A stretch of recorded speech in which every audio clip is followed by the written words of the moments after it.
Hello my friends, I'm Sam Cole and welcome to today's video. We are going to be doing something that I am very afraid of because people on the internet.com are scary and mean. So let's be nice.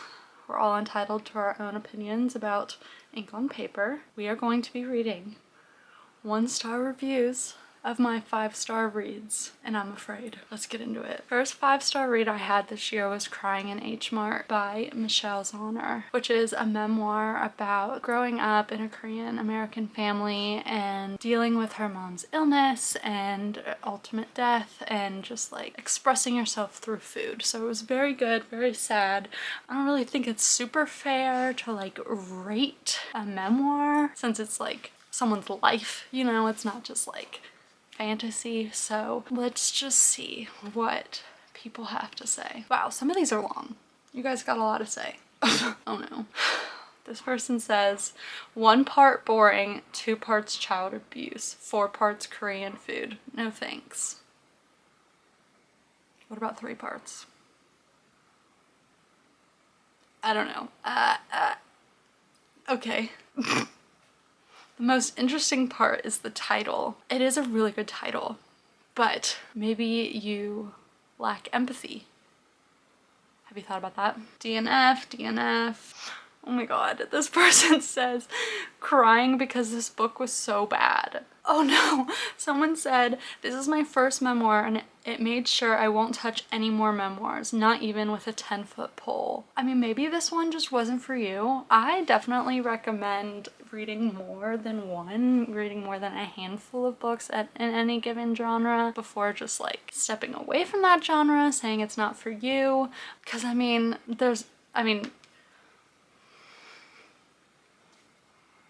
everyone has their own opinions. Every book is different. So I don't think it's fair to judge the whole genre based off of one book, but okay, let's move on. This next one I'm afraid of because I know that not everyone likes this book because it's a lot. And that is Tender as the Flesh by Agustina Basterrecka, I think.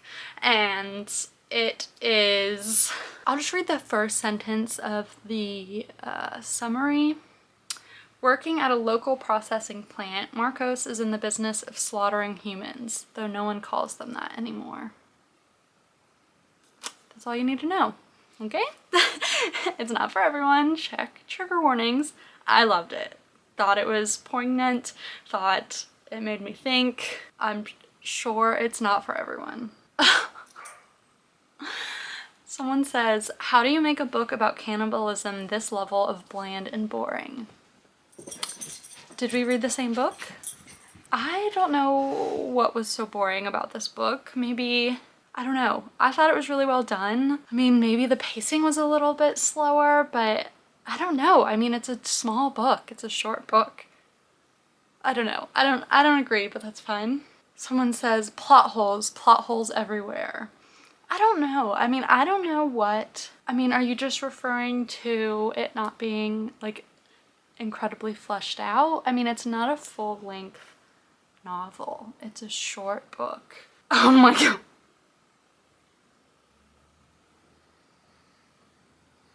This person said, Army Hammer's wet dream. Stop, why is that actually so funny? Dude, that was good. This book is ass. Okay, thank you. Thank you for your contribution to the conversation. This person says, I feel sick. That's valid. Maybe not the book for you. Don't know that that's the book's fault. It's pretty clear about what it's going to be about. But fair. Okay, my next 5-star read was Circe by Madeline Miller, and I really loved it. It was a Greek retelling of, or was it a retelling or just, I mean, I guess it's retelling, but it's not like a modern retelling. Does that make sense? It focuses on Circe and it travels like a whole lot of time, like her whole life. And you just see like how she's tackling being ostracized and outsed and all of that fun stuff. So I really enjoyed it. I thought it was really well written, and yeah. I loved the conversations surrounding like the environment and all of that. Oh wow. Some of y'all have a lot to say, and that's all I'll say. Okay, you don't gotta like her, Cersei, but this feels like a lot. This feels personal. It says, God help dear Cersei. I'm glad this bitch is a fictional character, because if she was real, I'd with a knife. That seems personal. I'm afraid for Cersei if she were real, but she's not. All right, lots of DNFs. Okay, that's fine. Maybe it's just not your thing. I feel like if you DNF'd it, I don't know, can you still review something if you DNF it? I don't know. That's an interesting conversation. I mean, what do you think? Can you let me know? I genuinely want to know the answer to that, because I don't know. I feel like I wouldn't review something if I DNF'd it, unless I just like truly felt it was horrific. I don't know, maybe needed content warnings or something. I don't know. Yeah, most of these people are DNF. That's weird. Okay, my next 5-star read was The Priory of the Orange Tree by Samantha Shannon, which is like, I think people describe it as like a feminist Game of Thrones, which I feel like valid, but it's really just Game of Thrones style high fantasy, but with fleshed out female characters. I don't know. So, yeah, that's the tea. I really loved it. It has LGBTQ representation, beautiful storytelling.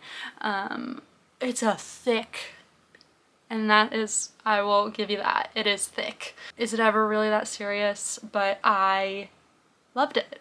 So, oh, I will protect this one with my whole heart. It is on my favorite shelf. I love her. You just gotta recognize that she's a long one, okay? I think that's where most of the criticisms are gonna come from. So let's see. A bloated, leaden behemoth lacking any originality, character development, engaging plot, or good writing. I feel like, no. I wasted so much time reading such an awful, boring, cliched book.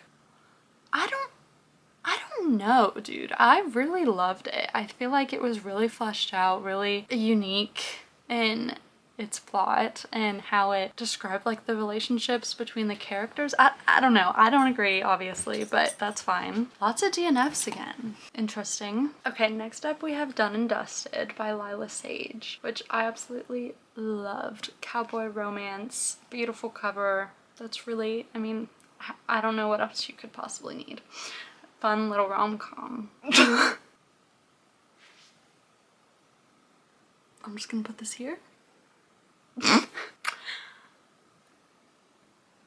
Not quite sure that was the intention, but that's funny. I'll give you that. It was funny. 1 star for the cute cover.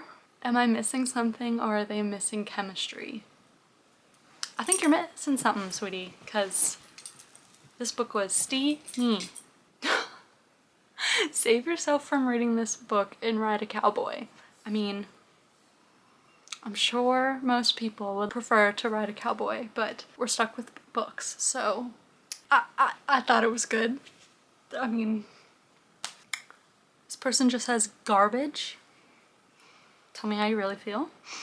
This feels like a personal attack. Should have known this was going to be bad once I read She Loves Sweet Home Alabama.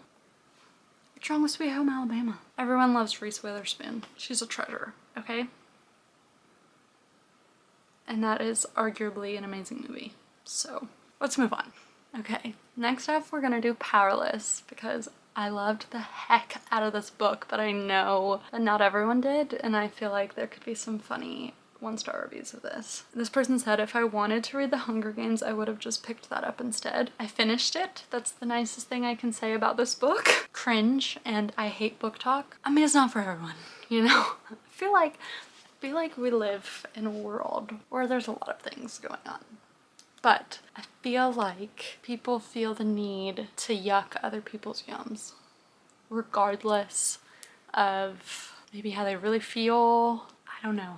I just feel like not everything's that serious, and that some things are allowed to just be fun. Yeah, some things are just allowed to be fun. Not everything needs to be a Nobel Prize winning book to be good and impactful for people. So that's all I'll say. Okay, this is super upsetting, so we're only gonna do one more, and I feel like I'm setting myself up for failure with this because I know a lot of people don't like this character, so yeah.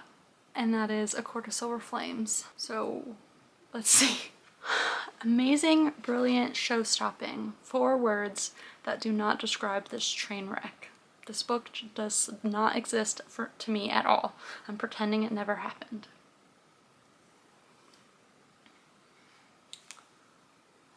What? That's upsetting. I haven't read it yet, but it automatically gets 1 star for being a Sarah J Maas book. Finished reading it and it's still shit. Cry about it. I will. I will cry about it. You're allowed to not like it, and you're allowed to not like authors, and that's completely valid for whatever your reasons are. Totally fine. Whatever. Why negatively rate a book just because of the author before you've even read it? And then why read a book from an author that you hate and then give it a bad review? I just don't get it. Like, if you don't like it, don't read it, you know?